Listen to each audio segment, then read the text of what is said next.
What's good, man? You rock with your boy GSECAPONE. Smash that like and subscribe button. I'm bringing you a motherfucking hot video. Well, interesting video. I say hot still because I like it. It's still interesting too. Definitely interesting. This is serious.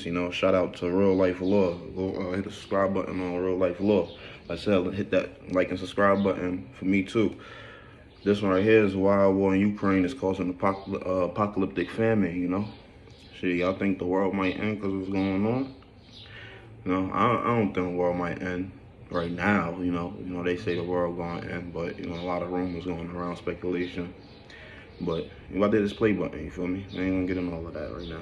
About impoverished countries around the world. So these are the countries that are struggling in such a way that if we do not address immediately over the next 9 months, we will see famine.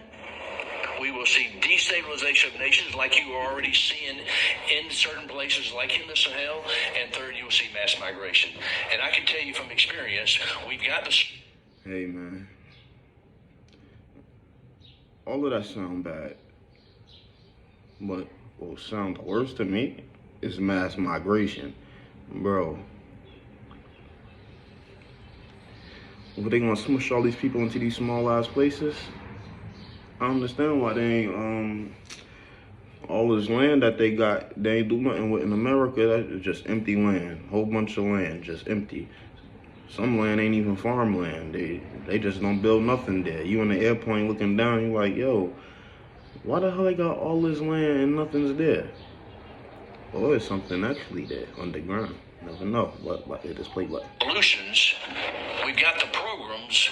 We need the money and the follow through. Otherwise, nations around the world will pay for it 1,000-fold. Mr. Beasley was commenting on a global food supply problem back in February of 2022 that was already in a very bad shape for a very long list of reasons. Y'all done already got the money. Y'all giving money to Ukraine. Catastrophic floods across the previous summer in 2021 damaged more than 30 million acres of farmland across the country, leading the Chinese agricultural minister to announce that their U.S. gave more money to Ukraine than they will ever give to any homeless people in this country, bro.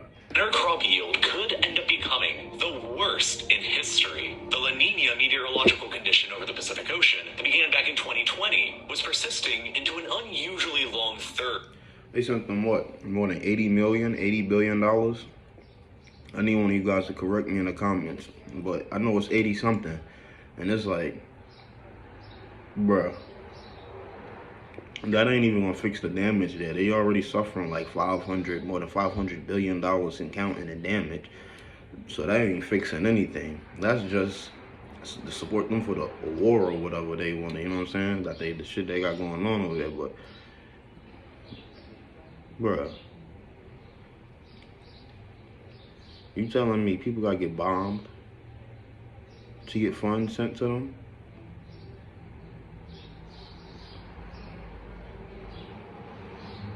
So the Boston bombings and all these bombings that happen in these projects in the East Coast and stuff, and the stuff that happened on the West Side, and everywhere in America, when they sitting here doing all this crazy shit to black people in the projects and all this stuff, why wasn't no money paid to these people? Why wasn't no millions of dollars given to them so they could go get their own piece of land? Come on, bro. Like, this world is effed up, seriously. Like, these people are selfish and greedy.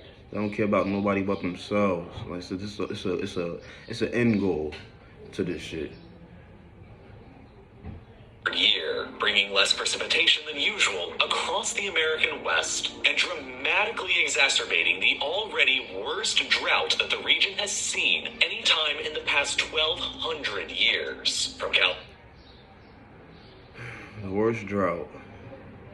In 2012, they was telling us in a few years we're gonna have to prepare for the sun heating up the universe, or our universe, or whatever you wanna call it, our space and time. So they was expecting to be so hot that people would need to wear helmets that would deflect sun rays, so that it won't fry your brain.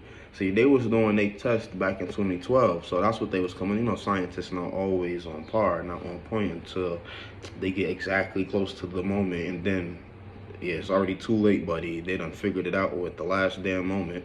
But yeah,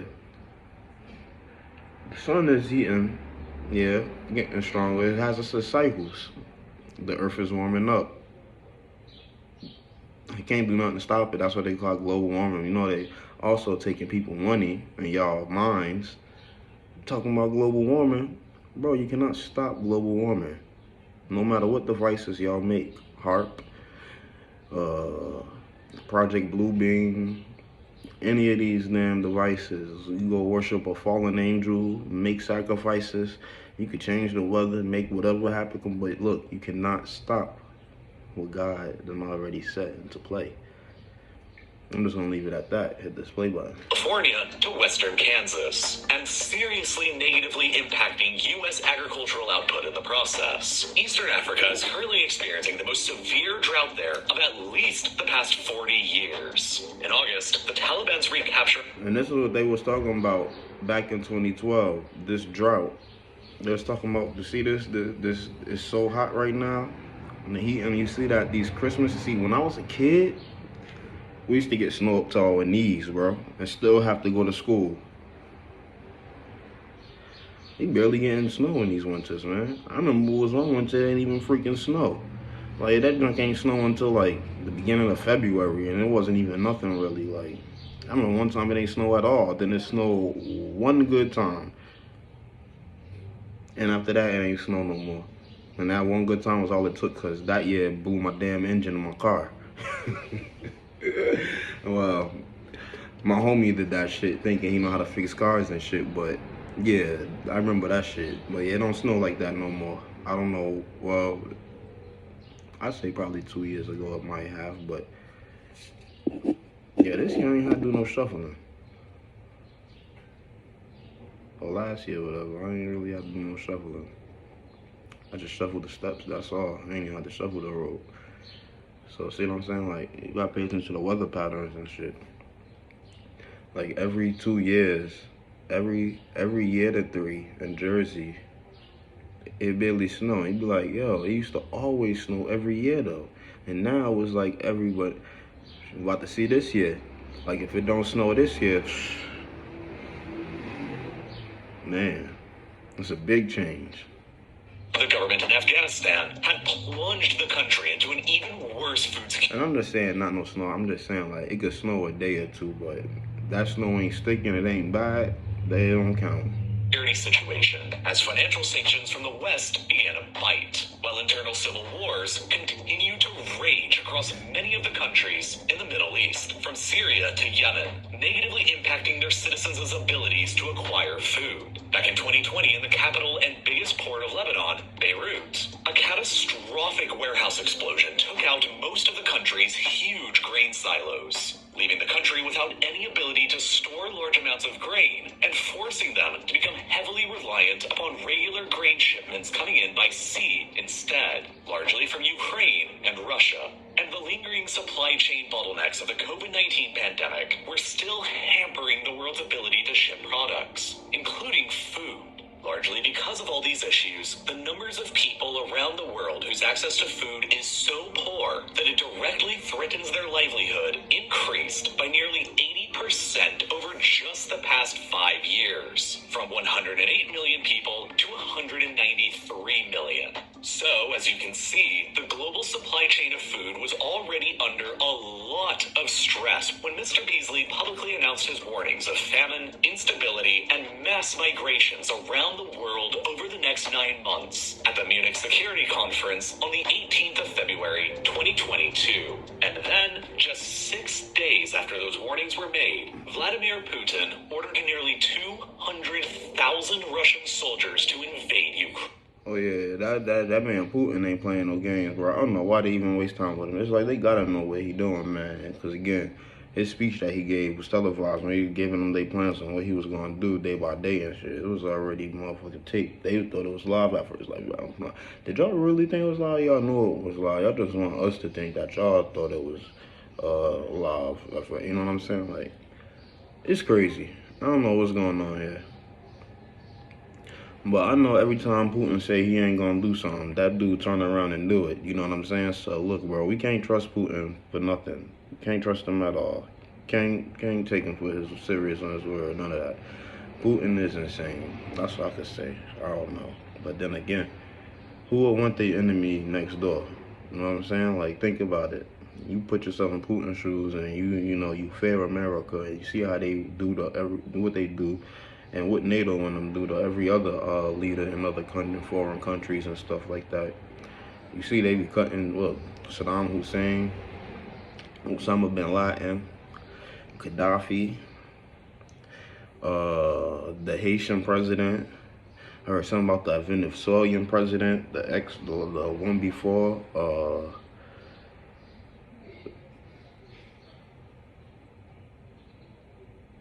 Shit, look what Trump did with Soleimani.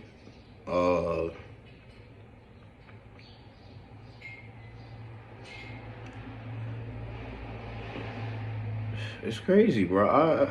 It's crazy, and yeah, look what they trying to do with Putin. Remember, they say even after this, Putin is gonna be charged with massive war crimes. So remember that. He's not supposed to walk even after this is done with. He's not supposed to solve. Remember, if he's supposed to be charged with war crimes and all of this stuff, right? And the lives of the people that he took, kids and all of this stuff, destroying all. So basically, he gonna be facing life, right? They gonna put him under the dirt. They said this, made it public. So Putin hears this, he knows this, they see everything going on. Why would you think he's gonna sit there and be okay with them next door? It's no, okay, we gonna leave him alone. They didn't know. They said he's gonna be charged. So if he's gonna be charged, right? That means they plan on capturing him. I don't know if that went over y'all heads. Well, it might be, I don't know. Because, Putin said he ain't going to use nukes. Then he go and test nukes. He said he wasn't going to go to those countries he said he wasn't going to go into and take over. And he did exactly just that. Every single last one of them. Crimea. I don't know if they done annex Moscow before. Look, bro, it's a lot, bro. I be reading a lot. There's like so much going on in this world. Yeah, Putin. I don't know. Man, make me not. I don't know. That's what I'm saying. I don't know if he crazy or not, bro. I say he crazy, but it's like everybody crazy in their own way. So I don't know if he's doing the right thing or not. It's crazy. I don't know. This is the war of Gog and Magog in the dang Bible. Because, Ukraine and Ukraine is basically Russia. Because Russia allowed Ukraine to get independent. They was once Russia all together once. They was all one. So it's crazy, bro. I don't know. Don't know. It's all in the speculation right now, man. Ukraine and the global food situation immediately went from bad to absolutely catastrophic. Before the invasion began, Ukraine was among the world's most significant agricultural powerhouses, ranking 5th in global wheat exports, 3rd in barley exports, 3rd in corn exports, and 1st in oilseed exports. See? Blessed with an abundance of some of the richest and most fertile black soils found Number one in the anywhere in oil, the world, man. What across the happened? vast Eurasian steppe that spans throughout southern Ukraine and Russia. These two countries have been among the world's top agricultural powerhouses for hundreds of years. Ukraine alone provides nearly 9% of all the wheat that's traded in the world. And when combined, the food that is grown upon these rich fields in both Ukraine and Russia supply nearly 30% of all the wheat that is traded across the world. 20% of the traded corn. I'm about to get my hair done. I washed my hair last night. Sunflower oil, and nearly 1/8 That's why it's looking like this right calories now. that are traded globally. I'm about to get it done though tomorrow. Of these calories are usually delivered by cargo ship across the Black Sea and through the Turkish Straits towards countries across the Middle East, North Africa, and Eastern Africa, where the environment is significantly more arid on average. The soils are of lower quality, and the the widespread production of crops is therefore more Probably don't need challenging. to. I do that shit every Egypt 2 alone months. is the world's single largest I importer don't know of if I should be wheat, soaking with a my hair hungry in population of more vinegar than and all 100 that million much, people, you who know, largely all that live often. immediately within the I don't narrow want my hair to oasis fall out that the now. Nile River carves across the barren Sahara Desert. As a result, Egypt has one of the lowest ratios I got of a vein arable right land there. to people in the world, with even less arable land overall than Serbia, a country with nearly 15 times less people, which ultimately means that, inevitably, Egypt is a country that is heavily reliant upon importing food from other countries. The primary food staple within Egypt is bread, which accounts for roughly 30% of all the calories that are consumed by Egypt. Ain't that crazy how Egypt once was like that place, and then now, like as they just said, they have to count on everybody for everything? Bro, how? Like, that's the price of worshiping other gods, bro? You can have that. Like, that's the price of, like, bro.